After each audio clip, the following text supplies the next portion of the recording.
നമസ്തേ. ഗീതയുടെ 13-ാം അധ്യായമാണ് ഇനി നാം കാണാൻ പോകുന്നത്. 34 ശ്ലോകങ്ങളുള്ള ഈ അധ്യായം ക്ഷേത്രജ്ഞയോഗം എന്നാണ് അറിയപ്പെടുന്നത്. ക്ഷേത്രമെന്താണ്? ക്ഷേത്രജ്ഞനാരാണ്? ഇവ തമ്മിലുള്ള ബന്ധമെന്താണ്? ഇവയും ഈ പ്രപഞ്ചവും തമ്മിലുള്ള ബന്ധമെന്താണ്? അറിവെന്താണ്? അറിയേണ്ടത് എന്താണ്? അതുപോലെ തന്നെ പുരുഷനും പ്രകൃതിയും എന്താണ്? പരമാത്മാവ് എന്താണ്? തുടങ്ങിയ പ്രധാനപ്പെട്ട പല കാര്യങ്ങളും ചർച്ച ചെയ്യുന്ന ഒരു അധ്യായമാണ് ഈ 13-ാം അധ്യായം. അതുകൊണ്ട് വളരെ വിശേഷപ്പെട്ട ഒരു അധ്യായമാണിത്. എല്ലാവരും ശ്രദ്ധയോടെ പഠിക്കേണ്ട ഒന്നാണ്. വളരെ ഭഗവത്ഗീതയിലെ ഏറ്റവും ശ്രദ്ധേയമായ ഒരു അധ്യായം എന്ന് നമുക്ക് ഇതിനെ തീർച്ചയായിട്ടും വിശേഷിപ്പിക്കാം.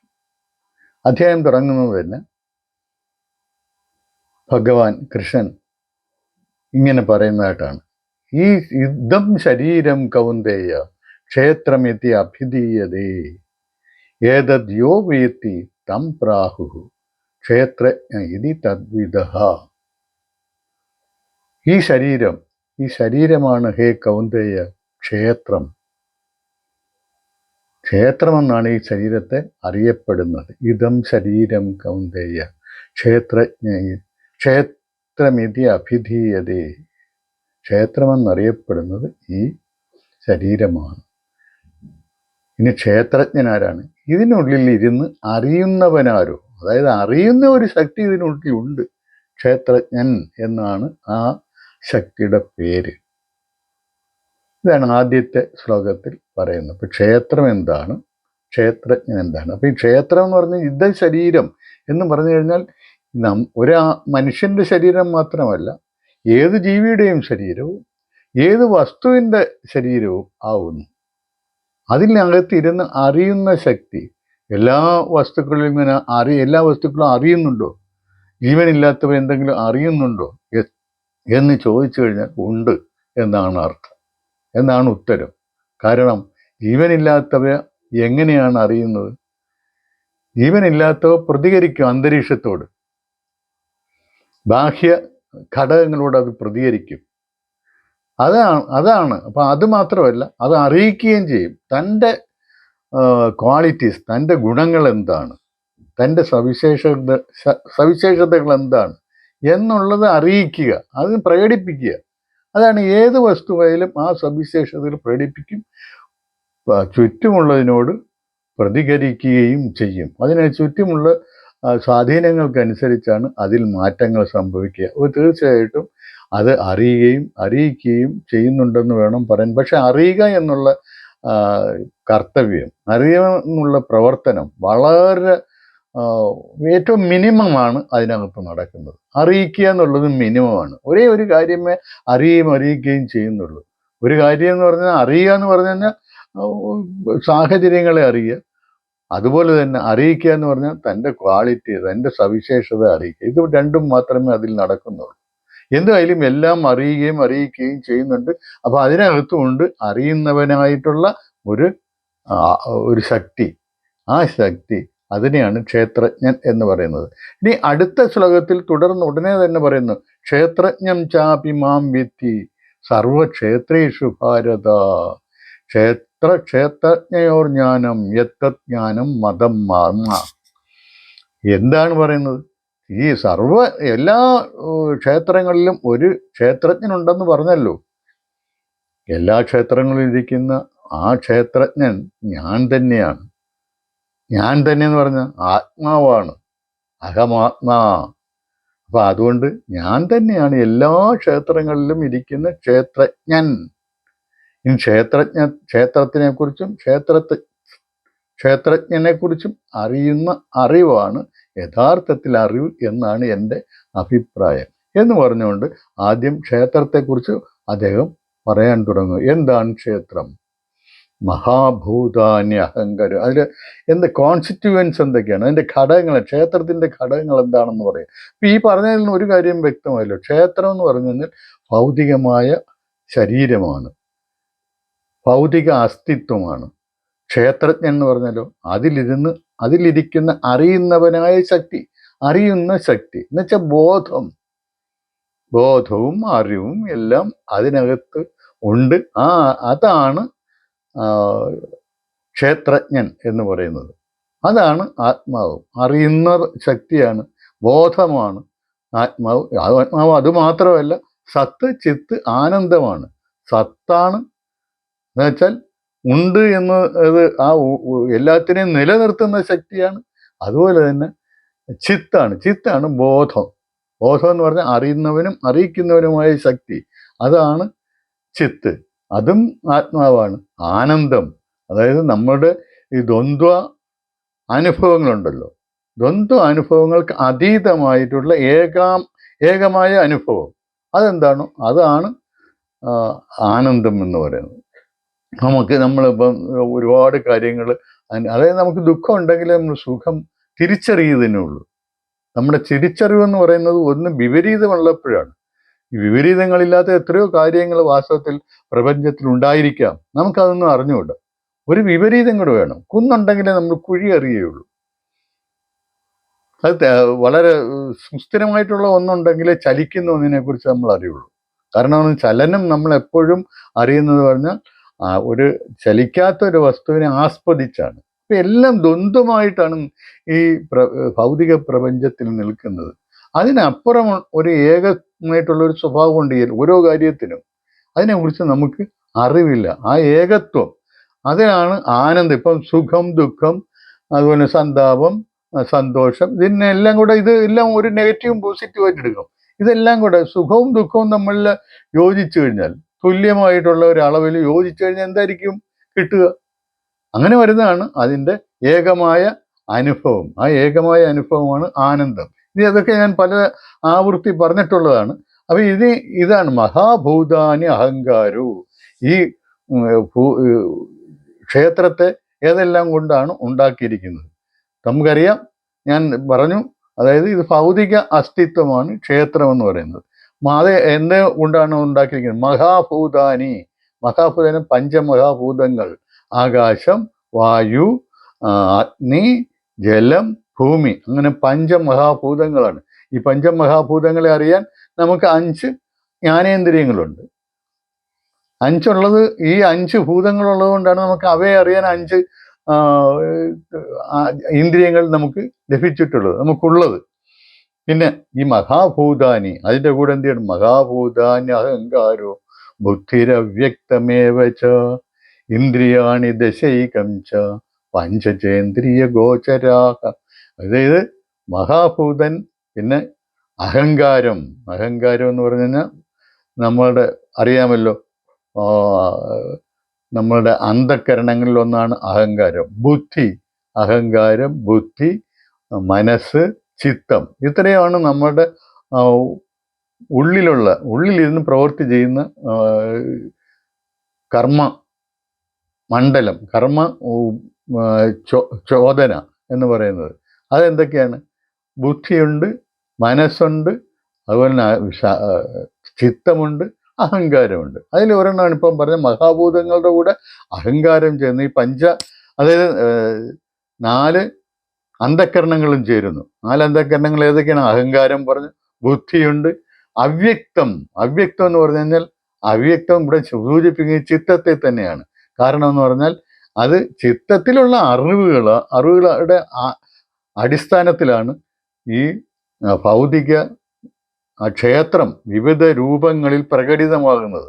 ഓരോ ക്ഷേത്രവും എങ്ങനെ പ്രകടിതമാകണം എന്ന് നിശ്ചയിക്കുന്നത് അതിനുള്ളിലുള്ള സൂക്ഷ്മമായ അറിവാണ്. അപ്പോൾ മനുഷ്യൻ ഏത് രൂപത്തിലാകണം എന്ന് തീരുമാനിക്കാൻ ഒരു അറിവ് ആദ്യ കോശത്തിൽ തന്നെ അടങ്ങിയിട്ടുണ്ടാവും. ആ അറിവിനനുസരിച്ച് ആ മനുഷ്യൻ വളർന്ന് വികസിക്കുകയുള്ളൂ. മനുഷ്യരൂപമായിരിക്കും എല്ലായിടത്തും അടിസ്ഥാനപരമായിട്ട് നൽകപ്പെടുക. അത് കഴിഞ്ഞാൽ ഓരോ വ്യക്തിയുടെയും ഓരോ രൂപത്തിൻ്റെയും സവിശേഷമായിട്ടുള്ള പരമ്പരാഗത വിശേഷങ്ങളും എല്ലാം അതിനകത്ത് അടങ്ങിയിട്ടുണ്ടോ? അത് എല്ലാം ആ ഏകമായ കോശത്തിൽ അടങ്ങിയിട്ടുണ്ട്. ആ കോശത്തിലെ വിവരത്തിനനുസരിച്ചാണ് ഒരു വ്യക്തി ഉണ്ടാകുന്നത്. അതാണ് അങ്ങനെ അവ്യക്തം, അഹങ്കാരം, ബുദ്ധി, അവ്യക്തം. പിന്നെ ഇന്ദ്രിയാണി ദശൈകം ച, ദശേന്ദ്രിയങ്ങളും ഏകവും ഇന്ദ്രിയം. ഏകം ഇന്ദ്രിയം എന്ന് പറഞ്ഞു കഴിഞ്ഞാൽ ഈ ഇന്ദ്രിയങ്ങളെല്ലാം നിയന്ത്രിക്കുന്നതാണ് മനസ്സ്. അപ്പം അന്ധക്കരണം 4 വന്നു: അഹങ്കാരം, ബുദ്ധി, അവ്യക്തം, ചിത്തം, മനസ്സ്, ഇതെല്ലാം വന്നു. ഇനി ദശ ഇന്ദ്രിയങ്ങൾ, ജ്ഞാനേന്ദ്രിയങ്ങൾ 5, കർമ്മേന്ദ്രിയങ്ങൾ 5. അപ്പൊ അങ്ങനെ ദശ ഇന്ദ്രിയങ്ങൾ, അതിനോടൊപ്പം മനസ്സും. പിന്നെ പഞ്ചചേന്ദ്രിയ ഗോചരാഹ, ഇന്ദ്രിയ ഗോചരങ്ങൾ ആയിട്ടുള്ള 5. അതേതാണ്? ശബ്ദ, സ്പർശ, രൂപ, രസ, ഗന്ധം. ഇത്രയാണ് ഇന്ദ്രിയ ഗോചരങ്ങൾ അല്ലെങ്കിൽ ഇന്ദ്രിയാർത്ഥങ്ങൾ എന്ന് പറയുന്നത്. അതും ഈ നമ്മൾ ക്ഷേത്രത്തിൻ്റെ ഭാഗമായിട്ട് തന്നെയാണ് വരുന്നത്. ഇനി പറയുന്നു, ഇനിയിപ്പം ഇച്ഛാദ്വേഷ, സുഖം, ദുഃഖം. അപ്പോൾ അതെല്ലാം ദ്വന്ദ്വ അനുഭവങ്ങളാണ്. ഇച്ഛ, അതായത് നമ്മുടെ ആഗ്രഹം, കാമം, അതിനെ തുടർന്നുണ്ടാകുന്ന ദ്വേഷം, അതുപോലെ സുഖം, ദുഃഖം, സംഘാതം. ഇവയുടെ എല്ലാം ഇവയെല്ലാം ഒന്നിച്ചേർന്നാൽ എന്താകും? അതും ആനന്ദത്തിൻ്റെ പരമമായിട്ടുള്ള ഏകമായ ഒരു അനുഭവം, അതും അതിനകത്തുണ്ട്. എന്നിട്ട് അതിനകത്തു നിന്നാണ് നമുക്കുണ്ടാകുന്ന വിഭിന്നമായിട്ടുള്ള അനുഭവങ്ങൾ ഉരുത്തിരിഞ്ഞു വരുന്നത്. അത് വെളിയിലുള്ള നമ്മളുടെ ഭൗതിക ഘടകങ്ങളിൽ നമുക്കുണ്ടാകുന്ന, നമ്മളിലേക്ക് സ്വീകരിക്കപ്പെടുന്ന അനുഭവങ്ങൾക്കനുസരിച്ച് നമ്മുടെ ഉള്ളിൽ രൂപപ്പെടുന്നതാണ് സുഖവും ദുഃഖവും, അതുപോലെ തന്നെ വ്യത്യസ്തമായിട്ടുള്ള വികാരങ്ങളും. ആ വികാരങ്ങൾ, അതായത് ഇതിൻ്റെ എല്ലാം കൂട്ടായ്മ, ചേതന, ഇതിനെയൊക്കെ തിരിച്ചറിയുന്നതിനുള്ള കഴിവ്, ധൃതി, ഇതിനെയൊക്കെ നമ്മുടെ ഉള്ളിൽ ധരിക്കുന്നതിനുള്ള കഴിവ്, ഇത്രയും ചേർന്നതാണ് ക്ഷേത്രം എന്ന് പറയുന്നത്. ഏത് ക്ഷേത്രം സമാസേന സവികാരം ഉദാഹൃതം. അതായത് വികാരം, ഇത് മാറ്റങ്ങൾ, ഈ ക്ഷേത്രങ്ങൾക്കുണ്ടാകുന്ന മാറ്റങ്ങൾ ഇതൊക്കെയാണ്. ഇച്ഛ, ദ്വേഷം, സുഖം, ദുഃഖം, അങ്ങനെയുള്ള മാറ്റങ്ങളാണ് ഇതിൻ്റെ. അതിൻ്റെയൊക്കെ സംഘാതം, കൂട്ടം, ഇതാണ് ഇവിടെ പറഞ്ഞത്. അപ്പൊ ഇതെല്ലാം ഇവിടെ പറഞ്ഞു കഴിഞ്ഞു. എന്തൊക്കെയാണ് ക്ഷേത്രം എന്ന് പറഞ്ഞാൽ? ഇതൊക്കെയാണ്. ഇത് ഭൗതിക അസ്തിത്വമാണ് ഒരു മനുഷ്യനിലെ, അല്ലെങ്കിൽ ഒരു വ്യക്തിയിലെ, അല്ലെങ്കിൽ ഒരു ജീവിയിലെയോ എന്തിൻ്റെ ആയാലും ഭൗതിക അസ്തിത്വമാണ് ഈ ക്ഷേത്രം എന്ന് പറയുന്നത്. ഇനി ഇതിനുള്ളിൽ ഇരുന്ന് അറിയുന്ന ഒരാളുണ്ട്, ആ ആളിനാണ് ക്ഷേത്രജ്ഞൻ എന്ന് പറയുന്നത്. ഇനി എന്താണ് അറിവ്? ഈ ക്ഷേത്രജ്ഞൻ എന്താണ് അറിയുന്നത്? അല്ലെങ്കിൽ ആ നല്ല സൂക്ഷ്മമായിട്ടുള്ള വിശിഷ്ടമായിട്ടുള്ള അറിവ് നമുക്ക് കിട്ടിയാൽ നമ്മൾ എങ്ങനെയായിരിക്കും സ്വയം അവതരിപ്പിക്കുക? നമ്മൾ എന്തെല്ലാം മാറ്റങ്ങളാണ് കാണുക, മാറ്റങ്ങളാണ് വന്നു ചേരുക? അതിനെക്കുറിച്ചാണ് പറയുന്നത്. അറിവ് എന്താണെന്ന് നേരിട്ട് ഇതാണ് അറിവ് എന്ന് നേരിട്ട് പറയല്ല. അറിവുണ്ടായാൽ നമുക്കുണ്ടാകുന്ന, അല്ലെങ്കിൽ നമ്മളിൽ അറിവുണ്ടായാൽ അത് തിരിച്ചറിയുന്നതിനുള്ള സൂചനകളാണ് ഇനി നൽകുന്നത്. എന്തൊക്കെയാണ്? അമാനിത്വം, അദംഭിത്വം, അഹിംസ, ക്ഷാന്തിരാർജവം, ആചാര്യ ഉപാസനം, ശൗചം, സ്ഥൈര്യമാത്മവിനിഗ്രഹ. അമാനിത്വം, ഞാൻ വലിയ ആളാണെന്നുള്ള വിചാരമില്ലാതിരിക്കുക. അദംഭിത്വം, അതുപോലെ തന്നെ അഹങ്കാരം, അതിൻ്റെതായിട്ടുള്ള അറിവുണ്ടെന്നുള്ളൊരു അഹങ്കാരം ഉണ്ടാവാതിരിക്കുക. അഹിംസ, ആരെയും ഉപദ്രവിക്കാതിരിക്കുക. ക്ഷാന്തി, ക്ഷമിക്കുക. ആർജവം, ഋജിത്വം, പറയുന്ന വാക്കിനനുസരിച്ച് പ്രവർത്തിക്കുക, അല്ലെങ്കിൽ ചിന്തയ്ക്കനുസരിച്ച് പറയുക, അതിനനുസരിച്ച് പ്രവർത്തിക്കുക. അതന്നെ ഋജിത്വം, ആർജവം. ആചാര്യ ഉപാസനം, ശൗചം, ആചാര്യ ഉപാസനം, ആചാര്യന്മാരെ വണങ്ങുക, അവരെ ഉപാസിക്കുക, അവർക്ക് വേണ്ട സേവ ചെയ്തു കൊടുക്കുക. ശൗചം, മനസ്സും ശരീരവും എല്ലാം ശുദ്ധിയാക്കി വെക്കുക. സ്ഥൈര്യം, സ്ഥിരത ഉണ്ടാവണം. അല്ലാതെ ഭ്രാന്തന്മാരെ പോലെ അങ്ങോട്ടും ഇങ്ങോട്ടും പാഞ്ഞു നടക്കുക, അല്ലെങ്കിൽ ഒരു അടുക്കും ചിട്ടയും ഇല്ലാതെ വർത്തമാനം പറയുകയും ചെയ്യരുത്. സ്ഥൈര്യം ഉണ്ടായിരിക്കും. ആത്മവിനിഗ്രഹ, ആത്മനിയന്ത്രണം വേണം.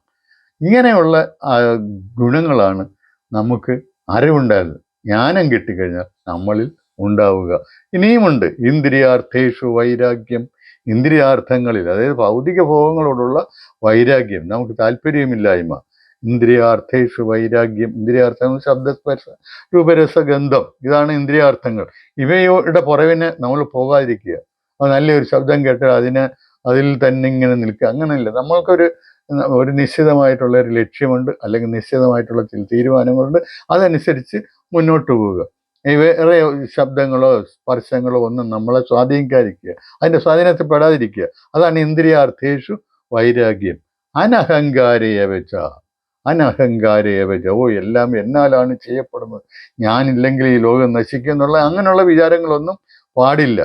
ജന്മ മൃത്യു ജരാവ്യാധി ദുഃഖദോഷാനുദർശനം. ജന്മവും മൃത്യുവും ജരയും വ്യാധികളുമൊക്കെ ദുഃഖ കാരണമാണ് എന്നുള്ള ഇതെല്ലാം ദുഃഖത്തെ ഉണ്ടാക്കുന്നതാണെന്നുള്ള ഒരു കാഴ്ചപ്പാട് വളർത്തിയെടുക്കുക. വളർന്നിട്ടുണ്ടാവും ജ്ഞാനം കിട്ടിക്കഴിഞ്ഞാൽ. അതായത് ഇതിലൊന്നുമല്ല, ഭൗതിക ഭോഗങ്ങളിലല്ല അവിടെയും താല്പര്യം. ഇതാണ് അവിടെ പറയുന്നത്. അനഭിഷംഗ. അസക്തി എന്ന് പറഞ്ഞാൽ ആസക്തി ഇല്ലാതിരിക്കുക, പ്രത്യേകിച്ച് മമതയൊന്നും ഇല്ലാതിരിക്കുക. അതാണ് അനഭിഷ്വംഗ. ആരോടാണ്? പുത്രനോടും ഭാര്യയോടും പുത്രധാര ഗൃഹാദിഷു, ഗ്രഹം എന്നിവയോടൊന്നും ആദിയായവയോടൊന്നും പ്രത്യേകിച്ചൊരു മമതയോ പ്രതിപത്തിയോ ഒന്നും ഇല്ലാതിരിക്കുക. അതാണ് അസക്തിരനഭിഷ്വംഗ. പുത്രധാര ഗ്രഹാദിഷു നിത്യം ച സമചിത്തത്വം ഇഷ്ടാനിഷ്ട ഉപപത്തിഷു. നിത്യം ച സമചിത്തത്വം, സമചിത്തത വേണം. എന്ത് സംഭവിച്ചാലും ഇഷ്ടാനിഷ്ട ഉപപത്തിഷു, ഇഷ്ടം സംഭവിച്ചാലും അനിഷ്ടം സംഭവിച്ചാലും സമമായിട്ട് എല്ലാത്തിനെയും കാണാൻ നമുക്ക് കഴിയണം. അതും നമുക്ക് അറിവ് ലഭിക്കുമ്പോൾ കിട്ടുന്ന ഒരു സവിശേഷതയാണ്. മൈ ച അനന്യയോഗേന ഭക്തിരവ്യഭിചാരിണി. എപ്പോഴും ശ്രദ്ധ എന്താണ്? എന്നിൽ നിന്ന് കൃഷ്ണൻ പറയാണ്. കൃഷ്ണനിൽ എന്ന് വെച്ചാൽ നമ്മളിൽ തന്നെ, നമ്മളിൽ ഉള്ളിലുള്ള ആ ക്ഷേത്രജ്ഞനിൽ അല്ലെങ്കിൽ ആത്മാവിൽ. അതാണ് കൃഷ്ണൻ പറയുന്നത്. എന്ന് വെച്ചാൽ ഇത് ക്ഷേത്രജ്ഞൻ ആരാണ്? കൃഷ്ണൻ ആരാണ്? ഇതിൽ പറയുന്നുണ്ട് ക്ഷേത്രജ്ഞനാണെന്ന്. അപ്പൊ ക്ഷേത്രജ്ഞനിൽ തന്നെ ഉള്ളിലിരുന്ന് അറിയുന്നവന് അതിലേക്കാണ് നമ്മുടെ ശ്രദ്ധ. പുറത്തു നിന്നുള്ള എല്ലാ ശ്രദ്ധകളെയും പിൻവലിച്ച് നമ്മൾ അകത്തേക്ക് ശ്രദ്ധ കൊടുക്കുക. അത് അഭൗതികമായിട്ടുള്ള എല്ലാത്തിനും കാരണഭൂതമായിട്ടുള്ള ആ ചൈതന്യത്തിലേക്ക് നമ്മൾ ശ്രദ്ധിക്കുക. നമ്മൾ ഈ ഭൗതിക ഭോഗങ്ങളുടെ ഉള്ള ആകർഷണത്തിൽ വീണ് കഷ്ടതകളിലേക്കും സുഖദുഃഖം അതിദ്വന്ദ്വങ്ങളിലേക്കും പോകാതിരിക്കുക. ഏകമായിട്ടുള്ള ആനന്ദ അനുഭവത്തിലേക്ക് പോവുക. നിത്യമായ ആനന്ദവും ശാന്തിയും അനുഭവിക്കണമെങ്കിൽ അതാണ് മാർഗം എന്നാണ്. മൈ ച അനന്യയോഗേന. അനന്യയോഗം, മറ്റൊന്നിനോടും താല്പര്യമല്ലാതെ എന്നിൽ തന്നെ ഏകമായിട്ടുള്ള ശ്രദ്ധയോടുകൂടി ഭക്തിരവ്യഭിചാരിണി, മാറിപ്പോകാത്ത ഭക്തിയോടുകൂടി അതുണ്ടായിരിക്കണം. എന്നിൽ തന്നെ യോഗം ചെയ്യണം, എന്നിൽ തന്നെ ആയിരിക്കണം ശ്രദ്ധ കേന്ദ്രീകരിക്കേണ്ടത്. വിവിക്ത ദേശ സേവിത്വം. എല്ലാവരുടെയും അരതീർ ജനസംസതി. ജനങ്ങളുടെ കൂട്ടത്തിൽ പോയി അങ്ങനെ അതിനകത്തല്ല താല്പര്യം. കൂട്ടത്തിൽ പോയി ബഹളം വയ്ക്കുകയും അല്ലെങ്കിൽ വേറെ ഏതെങ്കിലും തരത്തിലുള്ള കാര്യങ്ങളിൽ ഏർപ്പെടുകയൊക്കെ ചെയ്യുന്നില്ലല്ല. വിവിക്ത ദേശം, അതായത് ഒഴിഞ്ഞ ഒറ്റയ്ക്ക് ഇരിക്കുക. അതായത് നമുക്ക് ഈ ഭൗതികമായിട്ടുള്ള വസ്തുക്കളോട് താല്പര്യമുണ്ടാകുമ്പോഴാണ് നമ്മൾ കൂട്ടങ്ങളിൽ പോയി ഡാൻസും മറ്റേതും മറിച്ചതൊക്കെ ആയിട്ട് നമ്മൾ കഴിയുന്നത്. അതിൽ നിന്നൊക്കെ പിൻവാങ്ങി ഏകമായിട്ടുള്ള ഒരു അവസ്ഥയിൽ ഇരിക്കുക. അപ്പം അതാണ് ഈ അറിവ് കിട്ടിയാലുള്ള ഒരു പ്രത്യേകത എന്ന് പറയുന്നത്. അതാണ്. എന്ന് വെച്ച് മറ്റുള്ളവരുമായിട്ട് സഹകരിക്കാതിരിക്കുക എന്നുള്ളതല്ല. എപ്പോഴും ഇങ്ങനെ കമ്പനി വിടാൻ വേണ്ടി ആർക്കെങ്കിലും നടക്കാൻ പറ്റും? ഉത്തരവാദിത്തമുള്ള ഒരാൾക്ക് ആർക്കെങ്കിലും പറ്റുമോ? അവർക്ക് ഒഴിവ് കിട്ടുമ്പോൾ അവർ പോയി മറ്റുള്ളവരുമായിട്ട് സഹകരിക്കുകയും മറ്റ് സമൂഹത്തിലെ കാര്യങ്ങൾ, സമൂഹത്തിലെ വ്യവഹാരങ്ങളിൽ ഏർപ്പെടുകയൊക്കെ ചെയ്യും. പക്ഷെ അങ്ങനെ അതേതും പറഞ്ഞ് നടക്കരുത് എന്നുള്ളതാണ് ഇവിടെയും പറയുന്നത്. വിവിക്ത ദേശ സേവിത്വം അരതിർ ജന സംസതി. ഏകാന്തനായിട്ടിരുന്നുകൊണ്ട് കാര്യങ്ങൾ ഏകാഗ്രതയോടുകൂടി ചെയ്യാനുള്ള ശ്രമം നടത്തും. ഏത്? അറിവ് കിട്ടാൻ, ജ്ഞാനം കിട്ടുന്നവന്. അധ്യാത്മജ്ഞാന നിത്യത്വം. അധ്യാത്മജ്ഞാനം എന്ന് പറഞ്ഞാൽ എന്താണ്? തന്നെ തന്നെയുള്ള ആ ആത്മ ചൈതന്യത്തെക്കുറിച്ചുള്ള അറിവ്. അതിലാണ് ശ്രദ്ധ. അധ്യാത്മജ്ഞാന നിത്യത്വം എന്ന് പറഞ്ഞാൽ നിത്യവും അതിലാണ് ശ്രദ്ധ കേന്ദ്രീകരിക്കുന്നത്. തത്വജ്ഞാനാർത്ഥ ദർശനം. തത്വജ്ഞാനം ഉണ്ടാവുക, അതിൻ്റെ ശരിയായ അർത്ഥം ഗ്രഹിക്കുക. ഇതാണ് ജ്ഞാനം എന്ന് പറയുന്നത്. ഏതജ്ഞാനം ഇതി പ്രോക്തം അജ്ഞാനം യതോ അന്യഥ. ഇത് അത്രയാണ് ജ്ഞാനം എന്ന് പറയുന്നത്. ഇത് ഇത്രയും ജ്ഞാനം എന്ന് പറഞ്ഞാൽ അതിൻ്റെ അർത്ഥം ജ്ഞാനം കിട്ടിയാൽ ഉണ്ടാകുന്ന സവിശേഷതകളാണ് ഈ പറഞ്ഞത്. ഇതാണ് ജ്ഞാനം. ഈ ലക്ഷണങ്ങൾ കണ്ടിട്ടാണ് നമ്മൾ ഒരാൾക്ക് ജ്ഞാനമുണ്ടോ ഇല്ലയോ എന്ന് മനസ്സിലാക്കുന്നത്. അതുകൊണ്ടാണ് അതിങ്ങനെ ഇതാണ് ജ്ഞാനം, ഈ ലക്ഷണങ്ങൾ പറഞ്ഞിട്ട് പറയുകയാണ് ഇതാണ് ജ്ഞാനം. അജ്ഞാനം അത് അതോ അന്യഥ, ഇതിൽ നിന്ന് വ്യത്യസ്തമായിട്ടുള്ള എന്താണോ അതെല്ലാം അജ്ഞാനമാണ്. ഇനി ജ്ഞേയമായിട്ടുള്ളത് എന്താണ്? അറിവിന്റെ കാര്യം പറഞ്ഞു കഴിഞ്ഞാൽ അറിയേണ്ടത് എന്താണ് അതിനെ കുറിച്ചാണ് അടുത്ത് പറയുന്നു. ജ്ഞേയം യത്തത് പ്രവക്ഷ്യാമി യജ്ഞാത്വാ അമൃതമശ്നുതേ അനാദിമത് പരം ബ്രഹ്മ ന സത് തത് നാസദുച്യതേ ന സത് തത് നാസദുച്യതേ.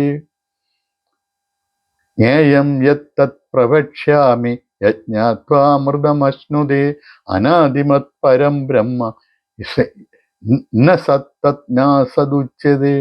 ഇതാണ് ഇതിന്റെ അർത്ഥം. ന്യായം എന്ന് പറയുന്നത് ഞാനിപ്പം പറഞ്ഞു തരാം. എന്താണത്? അത് കിട്ടിക്കഴിഞ്ഞാൽ നിനക്ക് അമരത്വത്തിലേക്കും നിനക്ക് നിന്റെ ചാഞ്ചാട്ടങ്ങളെല്ലാം നിലച്ചിട്ട് നീ ഏകമായിട്ടുള്ള സുഖാനുഭവത്തെ നേടും എന്നർത്ഥം. അനാദിമത് പരംബ്രഹ്മ, അനാദിയായ ബ്രഹ്മമാണ്, പരംബ്രഹ്മമാണ് ഈ അറിയാനുള്ളത്. അനാദിയായിട്ടുള്ള പരംബ്രഹ്മമാണ്. ന സത് ന അസത് ഉച്യതേ, ന സത്ത് തത്ത് ന അസത് ഉച്യതേ. അത് സത്തുമല്ല അസത്തുമല്ല. ഇതാണ് ഇതിനർത്ഥം. സത്താണെങ്കിൽ എന്താണ് പറയുന്നത്? അപ്പൊ സത്താണെങ്കിൽ ആത്മാവാണ്. ആത്മാവ് സച്ചിദാനന്ദമാണ്. അപ്പൊ സത്തല്ല.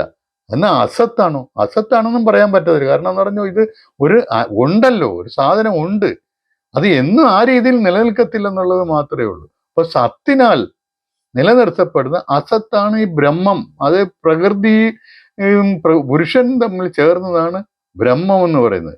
അപ്പൊ അവ്യാകൃതമായിട്ടുള്ള വ്യത്യസ്തമായിട്ടുള്ള ഈ വ്യക്തികളായിട്ട്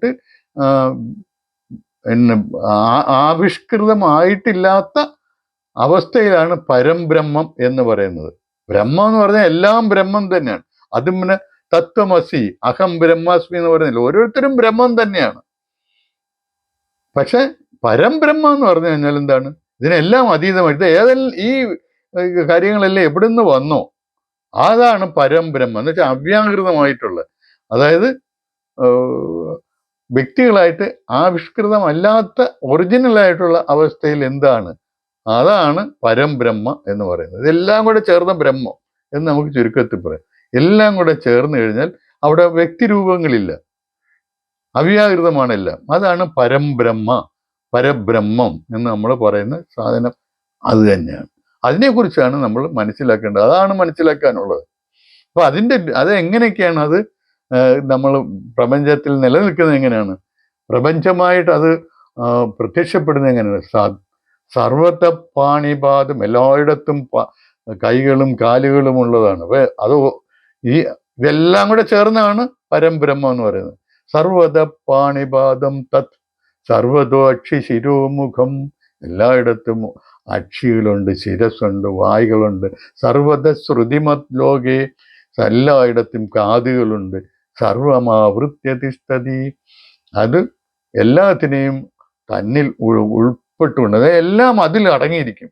അതാണ് എല്ലായിടത്തും അതിൻ്റെ ശരീരം തന്നെ എന്നർത്ഥം. സർവദോക്ഷി ശിരോമുഖം സർവദ ശ്രുതിമല്ലോകെ സർവമാവൃത്യ തിഷ്ഠതി. സർവേന്ദ്രിയ ഗുണാഭാസം, എല്ലാ ഇന്ദ്രിയങ്ങളുടെയും ഗുണങ്ങളെ പ്രകാശിപ്പിക്കുന്ന അതാണ്, ആ പരംബ്രഹ്മമാണ്. പക്ഷെ സർവേന്ദ്രിയ വിവർജിത, അതിന് സ്വന്തമായിട്ടൊരു ഇന്ദ്രിയങ്ങളൊന്നുമില്ല. ഇതെല്ലാം നിറഞ്ഞതാണ്. എല്ലായിടത്തും കൈകളും കാലുകളും മുഖവും കണ്ണുകളും എല്ലാം നിറഞ്ഞതാണ് പരംബ്രഹ്മം. പക്ഷെ അതെല്ലാത്തിനെയും ഉൾക്കൊണ്ടുകൊണ്ട് നിൽക്കുകയാണ്.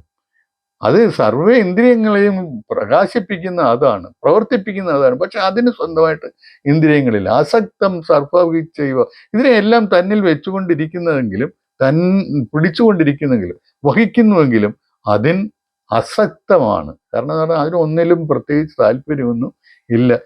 ഒരു ആസക്തി, ഒരു സംഘം ഒന്നിനോടും ഇല്ല എന്നർത്ഥം. എല്ലാം തന്നിൽ തന്നെ നിൽക്കുകയാണ്. അതുകൊണ്ട് ആസക്തിയിൽ അസംഗമാണ്, നിസ്സംഗമാണ്. നിർഗുണം ഗുണഭോക്തൃച, ഗുണങ്ങളെ അനുഭവിക്കുന്നെങ്കിലും അത് നിർഗുണമാണ്, അതിൽ ഗുണങ്ങളൊന്നും അടങ്ങിയിട്ടില്ല എന്നർത്ഥം. ബഹിരന്തശ്ച ഭൂതാനാം, ഭൂതങ്ങളുടെ ഉള്ളിലുമുണ്ട് വെളിയിലുമുണ്ട്. ഓരോ ഭൂതങ്ങളെ എടുത്തു കഴിഞ്ഞാൽ അതിനകത്ത് ഉള്ളിലും അത് തന്നെയാണ്, ഈ പരബ്രഹ്മ ചൈതന്യം തന്നെയാണ്, അതുപോലെ പുറത്തും അത് തന്നെയാണ്. പരബ്രഹ്മം എന്ന് പറഞ്ഞു കഴിഞ്ഞാൽ ശരിക്ക് ആത്മചൈതന്യം തന്നെയാണ്. അതിനകത്ത് ഈ ഭൗതിക വസ്തുവായിട്ടുള്ള ഭൗതിക ഭാവം കൂടി അടങ്ങിയിട്ടുണ്ട് എന്നുള്ളതാണ്. ഭൂതാനാം അചരം ചരമേവച, അകത്തും പുറത്തുമുണ്ട്. അതായത് ചരിക്കുകയും സഞ്ചരിക്കുകയും ചെയ്യുന്നുണ്ട്. എന്നാൽ സഞ്ചരിക്കുന്നുണ്ടോ അതൊട്ടില്ല. അതെങ്ങനെയാണ് സഞ്ചരിക്കുന്നുണ്ട്? അതിന് തന്നെത്താനെ ഒരു ഒരു ഒരു നമ്മൾ ഓരോ കാര്യങ്ങളും ചെയ്യുമ്പോൾ നമ്മൾ സഞ്ചരിക്കുമ്പോൾ ഈ സാധനം മൊത്തമായിട്ട് ഈ പരബ്രഹ്മം എന്ന് പറയുന്ന മൊത്തമായിട്ട് ചരിക്കുന്നില്ല. എന്ന് വെച്ചാൽ അതിന് ചരിക്കാനായിട്ട് വേറെ സ്പേസ് ഇല്ല. അതുകൊണ്ട് അചരമാണ് അതെന്ന് പറയാം. പക്ഷെ അതിന് തന്നെത്താനെ മാറ്റങ്ങൾ വരുന്നുണ്ടല്ലോ. ഈ വികസിക്കുന്നു അല്ലെങ്കിൽ സങ്കോചിക്കുന്നു, അതൊക്കെ ചെയ്യുന്നുണ്ട്. അത് അങ്ങനെയാണല്ലോ, ബ്രഹ്മം വികസിച്ചാണല്ലോ ഈ പ്രപഞ്ചം ഉണ്ടായത്. അങ്ങനെയാണല്ലോ നമ്മൾ പഠിച്ചിട്ടുള്ളത്. ബ്രഹ്മം എന്ന് പറഞ്ഞാൽ ഏറ്റവും സൂക്ഷ്മമായിട്ടുള്ള, അതായത് ആത്മചൈതന്യം, അതിൻ്റെ കൂടെ പൂജ്യമായിട്ടുള്ള ഭൗതിക ഊർജവും നിറഞ്ഞതാണ്, ഉൾക്കൊള്ളുന്നതാണ്. അതാണ് രണ്ട്, ആത്മചൈതന്യം പൂജ്യമായിട്ടുള്ള ഭൗതിക ഊർജത്തെ ഉത്തേജിപ്പിക്കുമ്പോഴാണ്, അതിനെ ഉണർത്തി പ്രപഞ്ച പ്രകടനത്തിനായിട്ട് തയ്യാറാവുന്ന അവസ്ഥയാണ് ഈ ബ്രഹ്മം എന്ന് പറയുന്നത്. അതാണ് പരംബ്രഹ്മ. ആദ്യ അവസ്ഥയാണ് പരംബ്രഹ്മം എന്ന് പറയുന്നത്. അതാണ് പ്രകൃതിയും പുരുഷനും. അങ്ങനെ ആത്മാവ് രണ്ടായിട്ട് തൻ്റെ പ്രകൃതിയെ, തന്നിലുള്ള ആ ഭൗതിക അംശത്തെ ഉണർത്തി നിർത്തുമ്പോഴാണ് ആത്മാവിൻ്റെ പേര് പുരുഷൻ എന്നാവുന്നു. പുരുഷൻ എന്ന് വരുമ്പോൾ അത് ആദ്യത്തെ ദ്വന്ദ്വമാണ്. പുരുഷൻ ഒരു ഇത് വരുമ്പോൾ പ്രകൃതി എന്ന് പറയുന്ന ഒരെണ്ണം ഉണർത്തപ്പെട്ട് അവിടെ നിൽപ്പുണ്ട്. രണ്ടുകൂടെ വരുമ്പോഴാണ് ആദ്യത്തെ ദ്വന്ദ്വം ഉണ്ടാകുന്നത്. അപ്പോഴാണ് ആത്മാവ് പുരുഷനാകുന്നതും ഭൗതിക അംശത്തെ പിന്നെ പ്രകൃതി എന്ന് വിളിക്കുന്നതും. ഇനി ഇവിടെ പറഞ്ഞാൽ ഈ രണ്ടിൻ്റെയും ഏത് ഭൂതം എടുത്താലും ശരി, അതിൻ്റെ അകത്തും പുറത്തും ഈ ചൈതന്യം, ഈ പരബ്രഹ്മം അല്ലെങ്കിൽ ആത്മചൈതന്യം അടങ്ങിയിട്ടുണ്ട്. അത് ചരിക്കുന്നുണ്ട്, എന്നാൽ ചരിക്കുന്നതുമില്ല. സൂക്ഷ്മത്വാദവിജ്ഞേയം, സൂക്ഷ്മത്വം കൊണ്ടത് അറിയാൻ പറ്റുന്നതല്ല. ദൂരസ്ഥം ചാന്തികേ ചതാ, ദൂരെയുമുണ്ട് അടുത്തുമുണ്ട്, എന്നാൽ അത് സൂക്ഷ്മമായതുകൊണ്ട് നമുക്ക് അറിയാൻ പറ്റുന്നില്ല എന്നുള്ളതേ ഉള്ളൂ. അതായത് സൂക്ഷ്മമായതുകൊണ്ട് നമുക്ക് ഇന്ദ്രിയങ്ങൾ കൊണ്ട് അത് അറിയാൻ പറ്റില്ല, ഇന്ദ്രിയ ഗോചരമല്ലത്. അഭിവക്തം ച ഭൂതേഷു വിഭക്തം ഇവ ച സ്ഥിതം ഭൂതഭർത്തൃജ്ഞേയം ഗ്രസിഷ്ണു പ്രഭവിഷ്ണു ച. അഭിവക്തം ച ഭൂതേഷു, അഭിവക്തമാണ്. ഇത് ഒരു അഖണ്ഡമായിട്ട് നിലനിൽക്കുന്ന ചൈതന്യമാണ് ഈ ആത്മചൈതന്യം എന്ന്. പരംബ്രഹ്മം എന്ന് പറയുന്നത് ഈ അഖണ്ഡമായിട്ടുള്ള ഒരു ചൈതന്യമാണ്. അത് ഓരോ വ്യക്തികളായിട്ട് മാറുമ്പോഴും അവിടെ വെച്ച് അത് ഖണ്ഡിക്കപ്പെടുന്നു, മുറിക്കപ്പെടുന്നു എന്നൊരു തോന്നലുണ്ടാകുന്നു എന്നുള്ളതേ ഉള്ളൂ. അതുകൊണ്ടാണ് ആൾക്കാർ എൻ്റെ ആത്മാവ് എന്നൊക്കെ പറയുന്നത്. അങ്ങനെയല്ല. അത് ശരിക്ക് എന്താണ് സംഭവിക്കുന്നത്? ഇത് അവിഭക്തമായിട്ട് നിൽക്കണം. നമ്മളെല്ലാം അതിൽ ഉൾക്കൊള്ളുന്നവരാണ്. ഇതാണ് ഭൂതഭർത്തൃ, ഭൂതങ്ങളെല്ലാം ഭരിക്കുന്നവനാണ്. അതാണ് ആ ജ്ഞേയം, അതാണ് ജ്ഞേയമായിട്ടുള്ളത്. അത് എല്ലാത്തിനെയും തന്നിലേക്ക് വലിക്കുകയും ചെയ്യുന്നു, അതുപോലെ തന്നെ എല്ലാത്തിനെയും തന്നിൽ നിന്ന് പുറപ്പെടുവിക്കുകയും ചെയ്യുന്നു. ഇതാണ് ഗ്രസിഷ്ണു പ്രഭവിഷ്ണു. പ്രഭവിഷ്ണു എന്നാണ് പ്രഭവം, പ്രഭവിപ്പിക്കുക, അതാണ്. ഇനി ജ്യോതിഷാമപി തജ്യോതി, എല്ലാ ജ്യോതികളിലും വെച്ച് ഏറ്റവും വലിയ ജ്യോതി അതാണ്. തമസപരമച്ച്, തമസ് ഇരുളല്ല. ജ്ഞാനം ജ്ഞേയം ജ്ഞാനഗമ്യം ഹൃദി സർവസ്യ വിഷ്ഠിതം, എല്ലാവരുടെയും എല്ലാവർക്കും ആധാരമായിട്ട്, എല്ലാവരുടെയും കേന്ദ്രത്തിൽ ഇത് അടങ്ങിയിരിക്കുന്നു. ഈ ആത്മചൈതന്യം, അതായത് പരംബ്രഹ്മം അടങ്ങിയിരിക്കുന്നു. നോക്കി ഇനി അടുത്ത് പറയാൻ പോകുന്ന പറഞ്ഞു. ഇപ്പം നമ്മൾ പരബ്രഹ്മ അറിവ് പറഞ്ഞു, അത് ജ്ഞാനം എന്താണെന്ന് പറഞ്ഞു, ജ്ഞേയം എന്താണെന്ന് പറഞ്ഞു.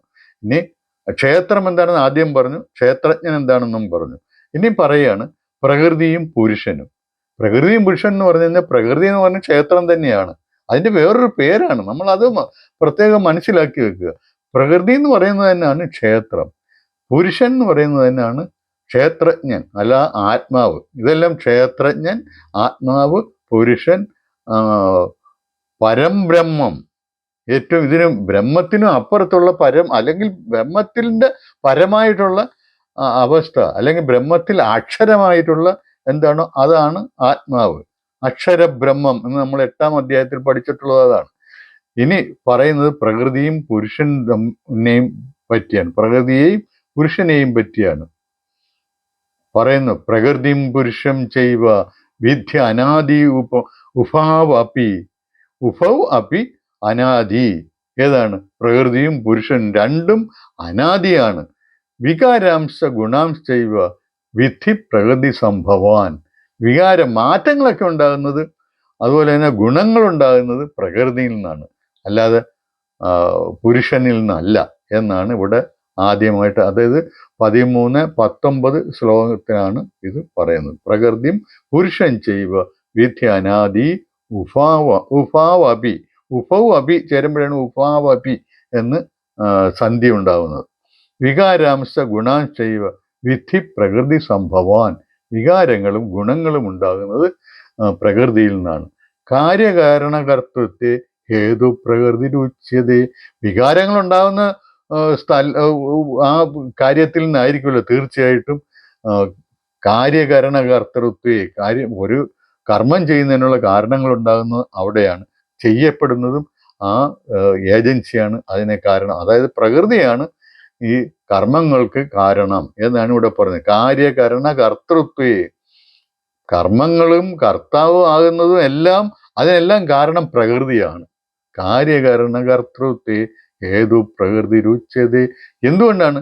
വികാരങ്ങളും ഗുണങ്ങളും ഉണ്ടാകുന്ന അതിൽ നിന്നാണ്. പിന്നെ അതിൽ നിന്നല്ലാതെ കർമ്മങ്ങൾ ഉണ്ടാകത്തില്ല. ഇത് പുരുഷനാണെങ്കിലോ, ഇത് പുരുഷൻ ഊർജം, ഇതിനെല്ലാം ഊർജം നൽകുന്നത്, ഇതിനെല്ലാം സസ്റ്റെയിൻ ചെയ്യിക്കുന്ന ശക്തിയായിട്ടാണ് പുരുഷൻ നിൽക്കുന്നത്. പുരുഷൻ ഇല്ലെങ്കിൽ ഇതൊന്നുമില്ല. കാര്യകാരണകർത്തൃത്വേ ഹേതു പ്രകൃതി ഉച്യതേ. പുരുഷ സുഖദുഃഖാനാം ഭോക്തൃത്വേ ഹേതുരുച്യതേ. പുരുഷൻ ഇതിന്റെ എല്ലാം ഭോക്താവാണ്, ഇതിനെല്ലാം അറിയുന്നവനാണ്. കർമ്മഫലങ്ങളായാലും എന്തിനായാലും അറിയുന്നവനാണ്. അതാണ് ക്ഷേത്രജ്ഞൻ. ആ ക്ഷേത്രജ്ഞൻ തന്നെ പുരുഷൻ. അത് മനസ്സിലാക്കണം. കാര്യകാരണകർത്തൃത്വേ ഹേതു പ്രകൃതിരുച്യതേ. പുരുഷ സുഖദുഃഖാനാം ഭോക്തൃത്വേ ഹേതുരുച്യതേ. അത് ഭോക്താവായിട്ടിരിക്കുന്നത് പുരുഷനാണ്. എന്നുവെച്ചാൽ നമ്മളിൽ നിന്ന് അറിയുന്ന ഒരാളാണ്. ആ ശക്തി ഉപയോഗിച്ചാണ് നമ്മളെല്ലാത്തിനെയും അറിയുന്നത്. അതാണ് ഇവിടെ ഭോക്തൃത്വം എന്ന് പറയുന്നത്. ഭോക്താവ് എന്ന് പറയുന്നതിന്റെ കാരണം അതാണ്. വേറെ അതിനകത്ത് പ്രത്യേകിച്ച് മനസ്സിലാക്കേണ്ടതായിട്ടുള്ള ഒന്നുമില്ല. ഇത് ഒരു നിർവചനങ്ങൾ എന്ന് വേണമെങ്കിൽ പറയാം. പുരുഷ പ്രകൃതിസ്ഥോ ഹി ഭുങ്ക്തേ പ്രകൃതിജാൻ ഗുണാൻ. പുരുഷൻ എന്താണ്? പ്രകൃതിയിൽ ഇരുന്നുണ്ട്. പ്രകൃതിയിൽ എന്ന് പറഞ്ഞാൽ ഈ ഭൗതികമായിട്ടുള്ള അസ്തിത്വത്തിൽ ഉള്ളിൽ ഇരുന്നു കൊണ്ട്, അതിന്റെ ഭാഗമായിട്ട്, അതിന്റെ കേന്ദ്രസ്ഥാനമായിട്ട് ഇരുന്നു കൊണ്ട് എന്താ ചെയ്യുന്നത്? ഭുങ്ക്തേ പ്രകൃതിജാൻ ഗുണാൻ. ഈ ഗുണങ്ങളെ നേരത്തെ പറഞ്ഞു, ഇത് ഗുണങ്ങളെല്ലാം ഭുജിക്കുന്നവനാണെങ്കിലും ഇയാൾക്ക് ഗുണങ്ങളൊന്നും ഇല്ല എന്ന്. ആർക്കാണ്? ഈ പരംബ്രഹ്മത്തിന്, പരംബ്രഹ്മം, അതായത് അതിലെ ചൈതന്യമായിട്ടുള്ള അംശത്തിന് ഇല്ല എന്നാണ് പറയുന്നതിൻ്റെ അർത്ഥം. അതാണ് പുരുഷൻ. പുരുഷന് ഈ പ്രകൃതി ആയിട്ടുള്ള വസ്തുവിൽ, പ്രകൃതിയിൽ ഇരുന്നുകൊണ്ട്, അതായത് ഭൗതിക വസ്തുവിൽ ഇരുന്നുകൊണ്ട് അത് പ്രകൃതിജാൻ ഗുണാൻ അനുഭവിക്കുന്നു. പ്രകൃതിയിൽ നിന്ന് ഉണ്ടാകുന്ന ഗുണങ്ങളെ അനുഭവിക്കുന്നത് ഈ പുരുഷനാണ്. എന്നുവെച്ചാൽ അറിയുന്നവൻ പുരുഷനാണെന്ന് നേരത്തെ തന്നെ പറഞ്ഞ കാര്യം ഇവിടെ പറയുകയാണ്, ആവർത്തിച്ച് പറഞ്ഞുറപ്പിക്കുകയാണ്. എല്ലാം അറിയുന്നവൻ പുരുഷനാണ്. ഏതദ്യോ വേത്തി തം പ്രാഹു ക്ഷേത്രജ്ഞ ഇതി തദ്വിധ. ഇതിനെക്കുറിച്ച് അറിയാവുന്നവർ അങ്ങനെയാണ് പറയുന്നത്. ക്ഷേത്രജ്ഞനാണ് എല്ലാം ഉള്ളിലിരുന്ന് അറിയുന്നത്. അത് തന്നെയാണ് പുരുഷൻ. പ്രകൃതിസ്ഥോ ഹി, പ്രകൃതിസ്ഥനായിട്ടിരുന്നുകൊണ്ട്, പ്രകൃതിയിലിരുന്നുകൊണ്ട് എല്ലാത്തിനെയും ഭുജിക്കുന്നു. എല്ലാത്തിനെയും എന്ന് പറഞ്ഞാൽ എന്താണ്? പ്രകൃതിയിൽ നിന്നുണ്ടാകുന്ന എല്ലാ ഗുണങ്ങളെയും ഭുജിക്കുന്നവൻ, അറിയുന്നവൻ തീർച്ചയായിട്ടും പുരുഷനാണ്. അറിയുന്നവൻ എന്നുള്ളതാണ് കാരണം ഗുണസംഗോ അസ്യ സദസദ്യോനി ജന്മസു. കാരണം ഗുണസംഗോസ്യ, ആ ഗുണസംഗം കൊണ്ടാണ് ഇങ്ങനെ സദ്യോനിയിലും അസദ്യോനിയിലും ചെന്ന് നിങ്ങൾ പിറക്കുന്നത് എന്നാണ് ഇവിടെ പറയുന്നത്. തെറ്റിദ്ധരിക്കേണ്ട എന്ന് വെച്ച് കഴിഞ്ഞാൽ നിങ്ങൾ ഗുണങ്ങളെ, ഏത് ഗുണങ്ങളുമായിട്ടാണ് നിങ്ങൾ അത്തരം അനുഭവങ്ങൾ സംഘമുണ്ടാകുന്നത്, ആ ഗുണങ്ങളോടുകൂടി നിങ്ങൾ മാറും എന്നാണ് എൻ്റെ അർത്ഥം. അല്ലാതെ ആ ഗുണമുള്ള ഒരു സ്ഥലത്ത് പോയി നിങ്ങൾ ചത്ത് അങ്ങനെ അങ്ങ് എത്ര പ്രാവശ്യം ചത്ത് ജീവിച്ചാൽ പറ്റും? എത്രയോ ഒരു ദിവസം തന്നെ നമ്മൾ എത്രയോ തവണ ഈ ഗുണസംഘത്തോടു കൂടി നമ്മൾ ഓരോന്ന് അനുഭവിക്കുന്നു. നമ്മളൊരു ചായ കുടിച്ചാൽ തന്നെ നമുക്കൊരു അതിനകത്തൊരു സംഘം വരും.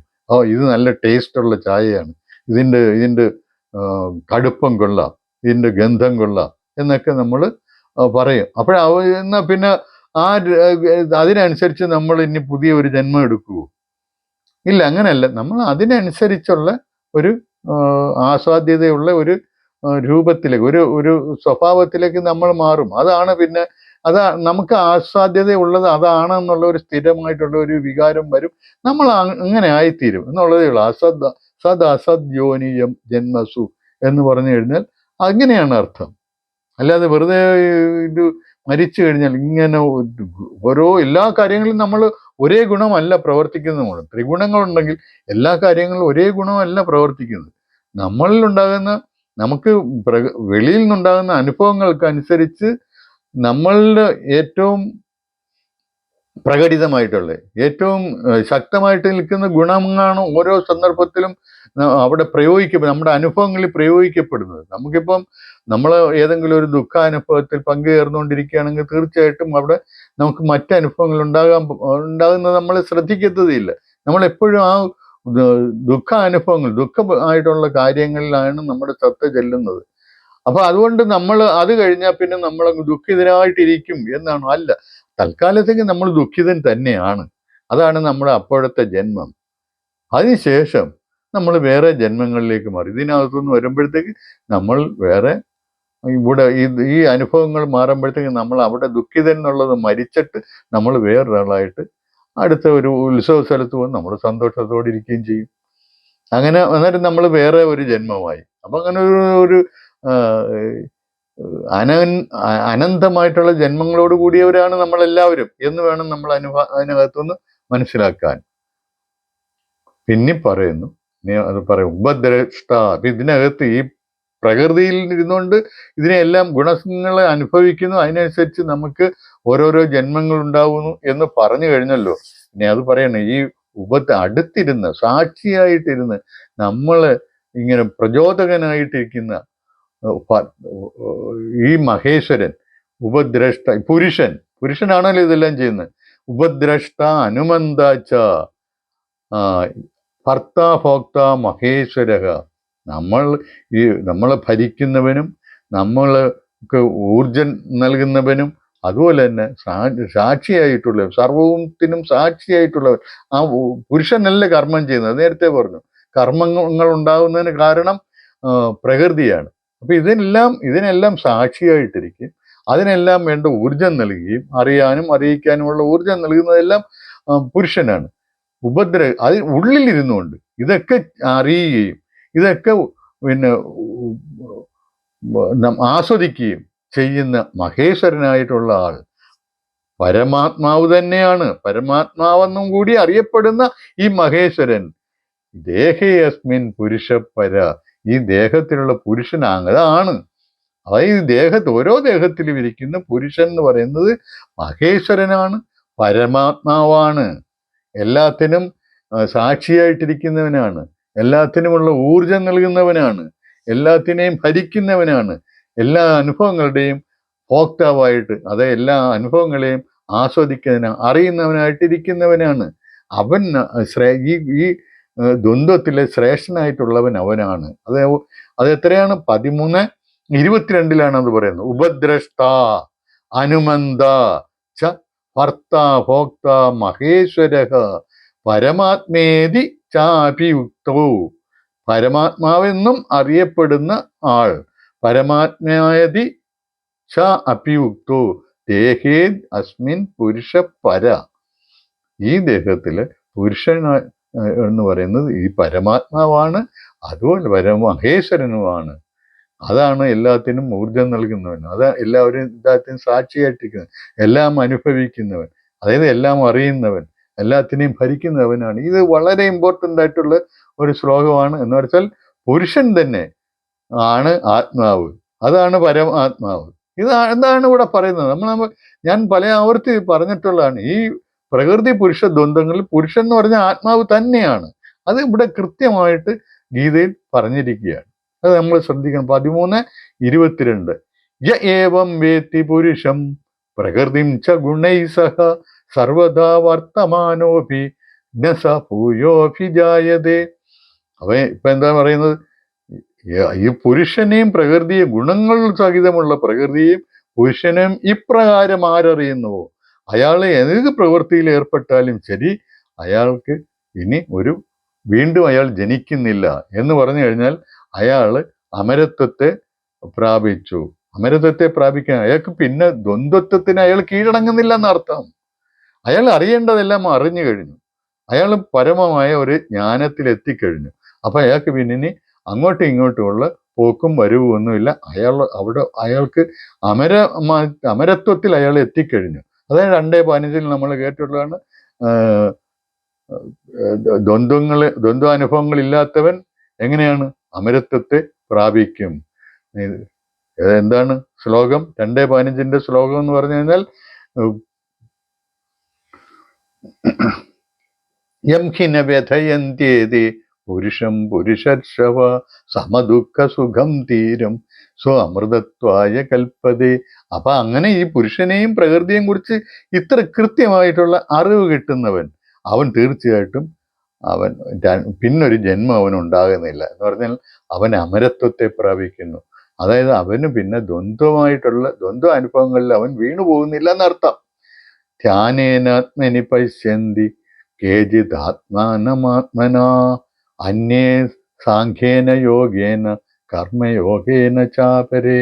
അപ്പൊ ഇത് ഇനി ആത്മാവിനെ എങ്ങനെ അറിയുന്നു? ധ്യാനം കൊണ്ടറിയാം, കർമ്മയോഗം കൊണ്ടറിയാം, സാഖ്യയോഗം കൊണ്ടറിയാം. ഇതെല്ലാമാണ് ഇതിനകത്ത് പറയുന്നത്. യാവത് സഞ്ജായ, ഏറ്റവും പ്രധാനപ്പെട്ട വേറൊരു ശ്ലോകം ഇതിനകത്ത് വരുന്നുണ്ട്. യാവത് സഞ്ജായതേ കിഞ്ചിത് സത്വം സ്ഥാവര ജംഗമം ക്ഷേത്രജ്ഞ സംയോഗാത് തദ്വിദ്ധി ഭരതർഷഭ. ഭരതർഷഭ, നീ ഈ ഒരു കാര്യം അറിയാ. യാവത് സഞ്ജായതേ കിഞ്ചിത് സത്വം സ്ഥാവര ജംഗമം. സ്ഥാവരവും ജംഗമവുമായിട്ടുള്ള എന്തെല്ലാം കാര്യങ്ങൾ ഇവിടെ ഉണ്ടാകുന്നുണ്ടോ അതെല്ലാം ക്ഷേത്രവും ക്ഷേത്രജ്ഞനും തമ്മിലുള്ള സംയോഗം കൊണ്ടാണ് ഉണ്ടാകുന്നത്. അപ്പൊ എല്ലാ വസ്തുക്കളിലും എല്ലാ ജീവികളിലും ഈ ക്ഷേത്രമുണ്ട്, ക്ഷേത്രജ്ഞമുണ്ട്. ഇത് രണ്ടും ചേർന്നിട്ടാണ് എല്ലാ ജീവികളും എല്ലാ വസ്തുക്കളും ഈ പ്രപഞ്ചത്തിൽ ഉണ്ടായിട്ടുള്ളത് എന്നുള്ള ഒരു ദർശനം അസന്ദിഗ്ധമായിട്ട് ഇവിടെ പ്രഖ്യാപിക്കുകയാണ്. യാവത് സഞ്ജായതേ കിഞ്ചിത് സത്വം സ്ഥാവര ജംഗമം ക്ഷേത്രജ്ഞ സംയോഗാത് തദ്വിദ്ധി പരദർശഭ. ഇതാണ് ഇവിടെ പറയുന്നത്. സമം. ഇനി അടുത്തത് ഇത് 2:13-26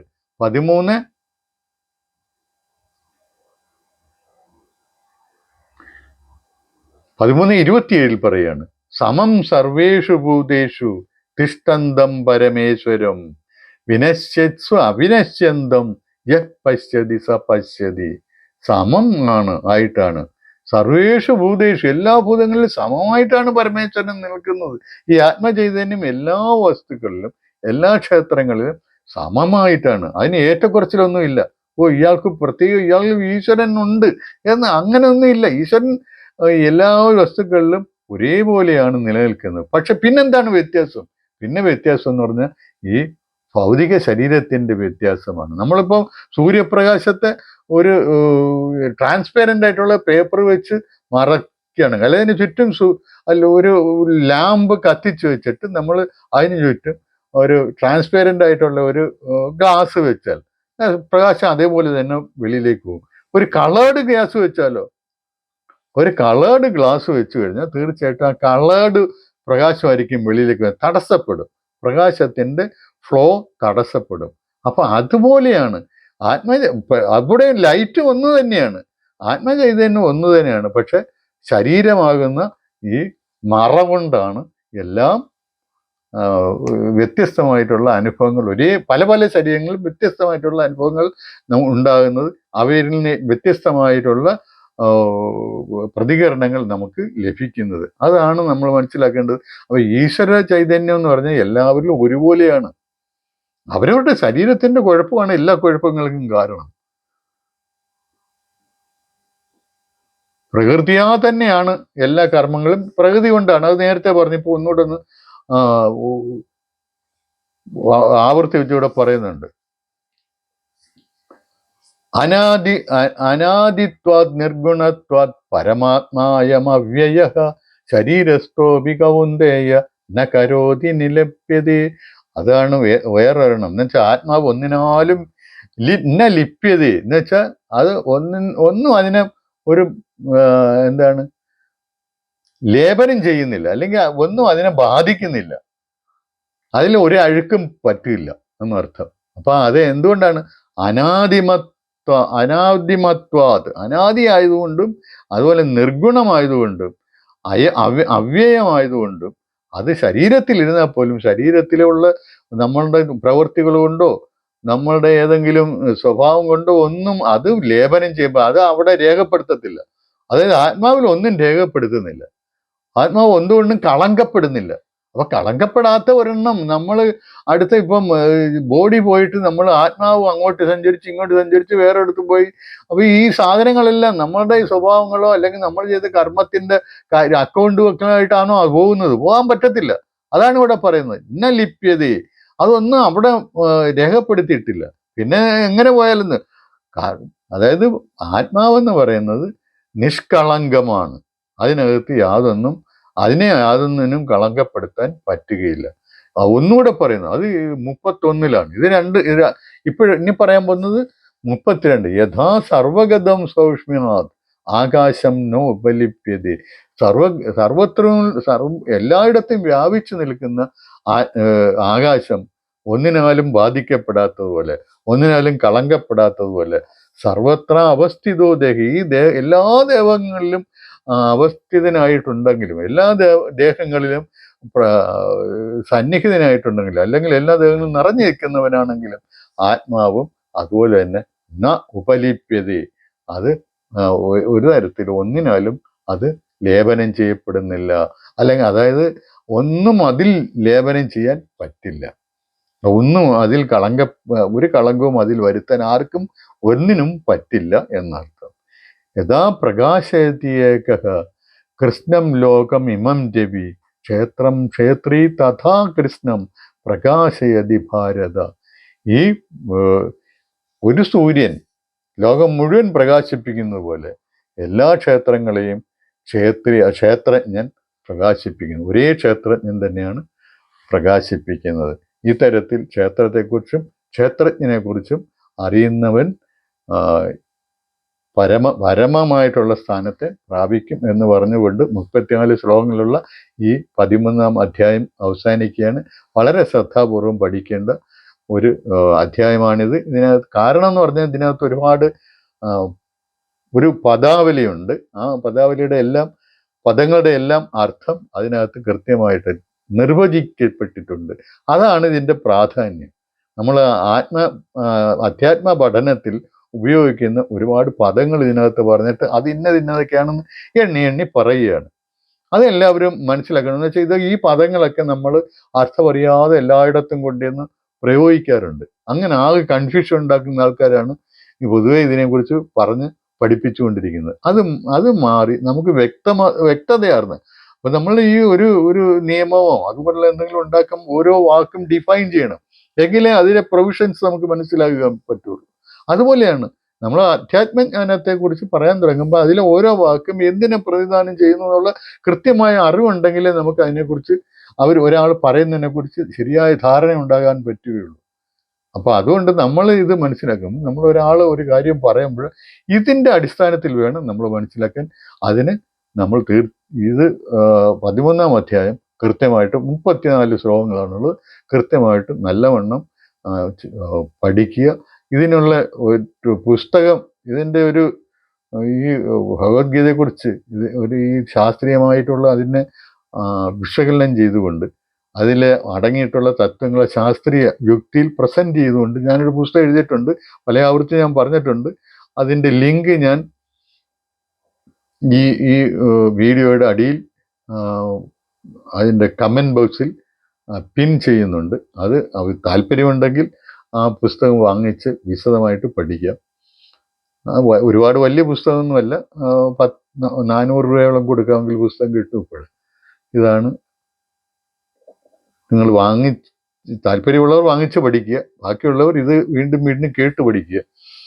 എന്തായാലും എല്ലാവരും ഇത് കേട്ട എല്ലാവർക്കും നന്ദി, നമസ്കാരം.